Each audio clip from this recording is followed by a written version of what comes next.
Saatnya 30 hari bercerita. Belajar bersama melalui cerita luar biasa. Selamat mendengarkan.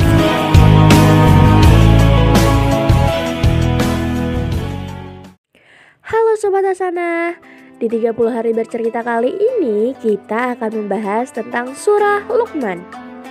Apakah Sobat Hasanah tahu surah Luqman itu yang mana? Nah, surah Luqman adalah surah ke-31 termasuk juz ke-21 dalam Al-Quran. Surah ini terdiri dari 34 ayat dan termasuk golongan surah-surah Makkiyah. Nama Luqman diambil dari kisah tentang Luqman yang diceritakan dalam surah ini tentang bagaimana ia mendidik anaknya. Nah, kali ini kita akan khusus membahas surah Luqman di ayat 13-14. Adapun terjemahannya adalah: dan ingatlah ketika Luqman berkata kepada anaknya di waktu ia memberi pelajaran kepadanya, "Hai anakku, janganlah kamu mempersekutukan Allah. Sungguhnya mempersekutukan Allah adalah benar-benar kezaliman yang besar. Dan kami perintahkan kepada manusia berbuat baik kepada dua orang ibu bapaknya. Ibunya telah mengandungnya dalam keadaan lemah yang bertambah-tambah dan menyapihnya dalam 2 tahun. Bersyukurlah kepadaku dan kepada kedua ibu bapakmu. Hanya kepadaku lah tempat kembalimu." Nah, adapun asbabun nuzulnya diriwayatkan oleh Abu Sa'ad bin Abu Bakar Al-Ghazi berkata bahwa Muhammad bin Ahmad bin Hamdan telah berkata kepada kami, dan berkata bahwa Abu Ya'la telah memberitahu kami, dan berkata bahwa Abu Husaimah telah memberitahu kami, dan berkata bahwa Al-Hasan bin Musa telah memberitahu kami, dan berkata bahwa Zuhair telah memberitahu kami, dan berkata bahwa Sama' bin Hab telah memberitahu kami, dan berkata bahwa Mus'ab bin Sa'ad bin Abi Waqqas dari ayahnya berkata, "Ayat ini turun tentang diriku." Lalu dia berkata, "Ibu Sa'ad telah bersumpah untuk tidak berbicara selama-lamanya sehingga saat mengingkari agamanya. Dia tidak makan dan minum. Ibu berada dalam keadaan seperti itu selama 3 hari sehingga tampak kondisinya menurun.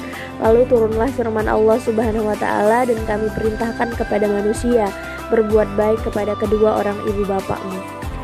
Maka dari hadis tersebut diketahui bahwa ayat ini merupakan jawaban dari Allah kepada sahabat Sa'ad bin Abi Waqqas karena ibunya tidak ridho kepadanya karena ia masuk Islam hingga ibunya bongkok makan. Namun dengan rahmat Allah, maka Allah perintahkan Sa'ad bin Abi Waqqas untuk tetap berbakti kepada ibunya walaupun ibunya bukan orang yang beriman, bahkan orang kafir. Maksud ayat ini adalah perintah Allah agar kita berbakti kepada orang tua kita walaupun orang tua kita masih dalam keadaan kekafiran. Kemudian dilanjutkan oleh surah Luqman ayat 15 yang terjemahannya, "Dan jika keduanya memaksamu untuk mempersekutukan aku dengan sesuatu yang engkau tidak mempunyai ilmu tentang itu, maka janganlah engkau menaati keduanya, dan pergaulilah keduanya di dunia dengan baik, dan ikutilah jalannya orang yang kembali kepadaku. Kemudian hanya kepadaku tempat kembalimu, maka akan aku beritahukan kepadamu apa yang telah kamu kerjakan." Menurut tafsir, ayat ini diturunkan yang berhubungan dengan Sa'ad bin Abi Waqqas. Dia berkata, "Tatkala aku masuk Islam, ibuku bersumpah beliau tidak akan makan dan minum sebelum aku meninggalkan agama Islam. Untuk itu pada hari pertama, aku mohon agar beliau mau makan dan minum, tetapi beliau menolaknya dan tetap bertahan pada pendiriannya. Pada hari kedua, aku juga memohon agar beliau mau makan dan minum, tetapi beliau masih tetap pada pendiriannya. Pada hari ketiga, aku mohon kepada beliau agar mau makan dan minum, tetapi tetap menolaknya. Oleh karena itu, aku berkata kepadanya, 'Demi Allah, seandainya ibu mempunyai 100 jiwa dan keluar satu persatu di hadapan saya sampai ibu mati, aku tidak akan meninggalkan agama yang aku peluk ini. Setelah ibuku melihat keyakinan dan kekuatan pendirianku, maka beliau pun mau makan.'"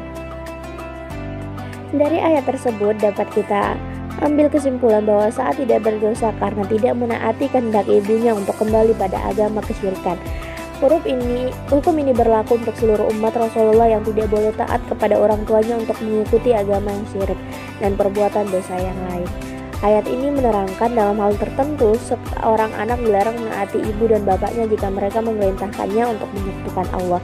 Selanjutnya Allah memerintahkan agar seorang anak tetap bersikap baik kepada kedua ibu dan bapaknya dalam urusan dunia, seperti menghormati, menyenangkan hati, serta memberi pakaian dan tempat tinggal yang layak baginya, walaupun mereka memaksakan mempersekutukan Allah atau melakukan dosa yang lain. Wallahu a'lam bishawab. Nantikan cerita luar biasa selanjutnya ya di Balai Baca Hasanah Official. Dan bantu kami mengembangkan channel ini dengan like, komen, dan subscribe ya.